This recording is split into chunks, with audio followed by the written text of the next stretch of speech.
আমরা হলাম খাদ্যরসিক বাঙালি। গ্রীষ্ম হোক বা বর্ষা, যে কোনো ঋতুতে বিভিন্ন রকম খাওয়া দাওয়ায় নিজেদের মাতিয়ে রাখতে আমরা বেশ পছন্দ করি। আজ বানাবো কাঁচা আমের টকঝাল মিষ্টি আচার। আচার বানানোর জন্য তোমরা আমগুলিকে যেভাবে খুশি কেটে নিতে পারো। আমি এখানে খোসা ছাড়িয়ে মোটা মোটা করে কেটে নিয়েছি। এরপর আমের গায়ে নুন, হলুদ আর সর্ষের তেল মাখিয়ে প্রায় 4 থেকে 5 ঘন্টা কড়া রোদে শুকোতে দিয়েছি।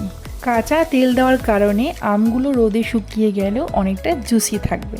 আমকে রোদে রেখে এসে এবারে ঝটপট করে আচারের মশলাটা বানিয়ে নিই। আচারের মশলার জন্য আমি এখানে নিয়েছি গোটা ধনে, গোটা মৌরি, গোটা জিরে, শুকনো লঙ্কা আর কিছুটা সর্ষে। সব কিছু শুকনো খোলায় ভেজে মিক্সিতে গুঁড়ো করে নিয়েছি। তোমরা চাইলে শিলপাটাতেও বেটে নিতে পারো। এরপর কড়াইতে বেশ কিছুটা পরিমাণ তেল গরম করে এতে 5 ফোড়ন দিয়ে রোদে শুকনো আমগুলো দিয়ে দেব। তেলের ওপরে আমগুলিকে বেশ কিছুক্ষণ নাড়াচাড়া করার পর আমি এতে দিয়েছিলাম গুড়।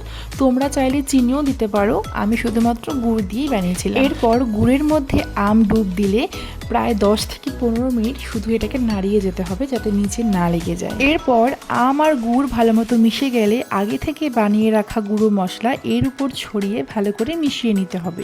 ব্যাস, তাহলেই তৈরি কাঁচা আমের টকঝাল মিষ্টি আচার। রেসিপি ভালো লাগলে সবাই লাইক, কমেন্ট, শেয়ার করে দিও আর পেজটিকে ফলো করতে ভুলে যেও না। ধন্যবাদ।